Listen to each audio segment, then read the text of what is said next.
long before Games Workshop, and I mean long before.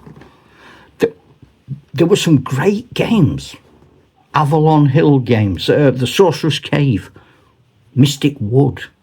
And they were fantasy games, but they weren't anything like the games that we know today. We had SPI games, and I've done a video about those. We had iconic games. We had games with hexes, with 80 counters in one bag, and you had 10 bags, 800 counters. Siege of Manis Tirith. These games were, you spend hours poring over huge mats with hexes and trying to outmaneuver your opponents. Kingmaker, Diplomacy. We played these games till we wore them out. We wargamed. Sure, we wargamed, but we tended to wargame historical things. And even then, the figures weren't great. Britain's or sort of 54 mil, or you'd get a Timpo, the Wild West guys. But I'm talking like pre-1972. This is really early. I love those games. They always ended with some huge debate, and you'd discover that you'd eaten all of your mum's biscuits that she was keeping for Christmas. They taught us patience. They taught us planning. And sometimes they taught us how to lose gracefully. We couldn't just hop online and look for things on YouTube. We needed genuine something in your hand. We used to get, War Games magazines, miniature wargaming, and you could smell it. And it had, if you wanted figures, you had to find the advert for those miniatures, and you had to see what they had, and you had to tick the right boxes, and you had to send a postal order or get your dad to write you a cheque, and you had to put the right number of stamps on another envelope for postage and packing, and you had to send it to Southampton or wherever. And it took a week to get there, and then it took a week or a fortnight for them to pack the order, and then for a week for it to come back. It was beautifully agonising. And then, sometime around 1978, something new started sneaking into the hobby shops. I got my first copy of a Dungeons and Dragons game, which blew my mind and smashed my wargaming conceptions apart. Before 1978, I was using War Games Research Group rules for big battles, Napoleonic, Hinchcliffe, 25mm. I had a Prussian army. Donald Featherstone was bringing out rules for skirmish games, and we had some of those as well. But generally speaking, we were playing 25mm Napoleonic, and we were learning, because it took some learning, War Games Research Group rules. I remember in 1976, I bought the War Games Research Group, WRG, rules for Ancients, and they were amazing. You had to measure individual bases, and it was complicated, but I liked complicated. That was good, that was all right. But then, at college, I played with, it was a friend of my wife's, and her fiance became her husband. And he introduced, one Sunday afternoon, we played, he said, have you seen this? And he brought out a box, and we played Sorcerer's Cave, an Avalon Hill game. Fantastic. So I came away thinking, I'd like a game of that.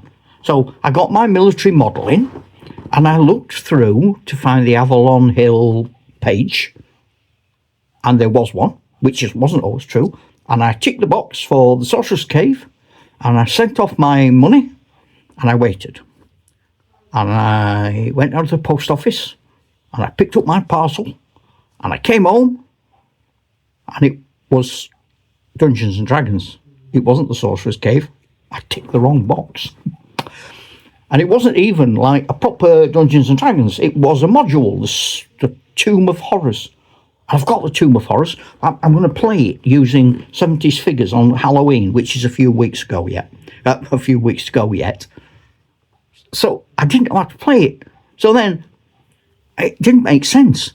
And you didn't have figures. You had an A4 piece of card with push-out characters. And most of the baddies, they weren't goblins and orcs, they were ants. And you put them in little bases. And you had sort of options for clerics and a thief, and all the things you have now, a ranger. But you had to get graph paper and you had to draw it out yourself. And you had to say to the other players, you're in a corridor that's 12 squares long and it's pitch black. And they say, oh, I've lit my torch. So you say, oh, we can have another 6 square. It was incredible. I'd never gamed like that. It blew my mind. None of us knew it at the time, but this was the beginning of a wargaming revolution. The repercussions, the shockwaves are still going on today. Your games are affected by those shockwaves, but we were in the centre, the eye of the storm. We'd spend hours lining up troops, tweaking our own rules, waiting for that perfect change. We painted with enamel paints, with brushes that you would use to paint the outhouse. They were horrible things. There's no mixing. There was no sympathy. I remember my friend and I went to Woolworths and we saw Humbrol paint, and they had shades like raw linen, unbleached wool, green leather. We went mad. We filled bags with these things, spent all of our money because we'd never seen anything like it. Gone were the days of everything leather was brown. Suddenly we had brown. That was so exciting. We didn't have official terrain kits. You made do with what you could. Airfix buildings. The old thatched cottage became everything from a fantasy building to a Napoleonic house. We had big Britain's trees, huge ones you had to clip together. They were brilliant. And I still use them. I love them. They're fantastic things. Hills were, more often than not, big books shoved under the cloth. Low budget, high imagination wargaming. Half the fun was working out how to build the battlefield before you even started. It was great. We didn't even roll dice before we started, We started to get an explosion of figures, brilliant figures, from people all over. Citadel, Hinchcliffe, Grenadier, Ralph Arthur. Minifigs, they were all pouring figures onto the market.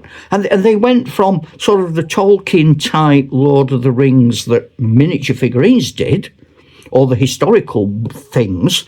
People started to get figures for Dungeons and Dragons. Miniature figurines called theirs Sword and Sorcery. Hinchcliffe did a range. Grenadier started to do figures. Ralph Arthur did lots of figures.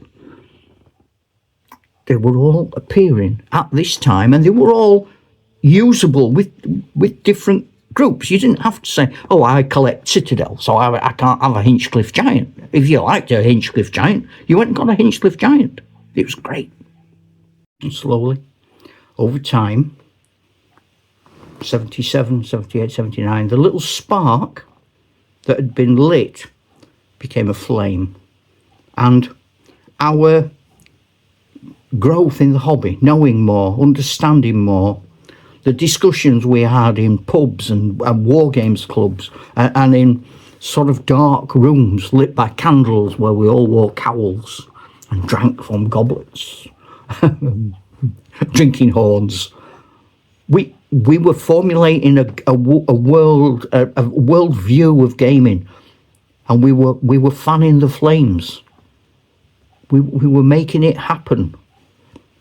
We were turning it into what it would become in the 80s, the mainstream gaming. It wasn't at the end of the 70s. It was still the old methods, the old ways. Imagine you doing anything for the first time. We were. The 1970s, metaphorically, were our first kiss. You can't have that again.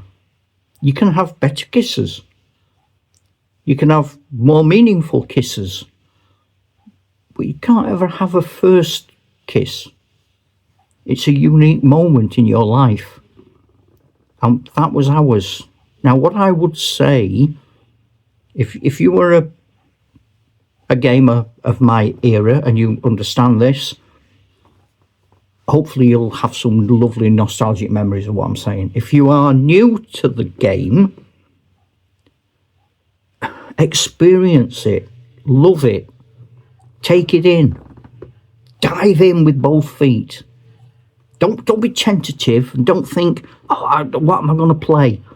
What rule system do I want to do? What period do I want to do? No.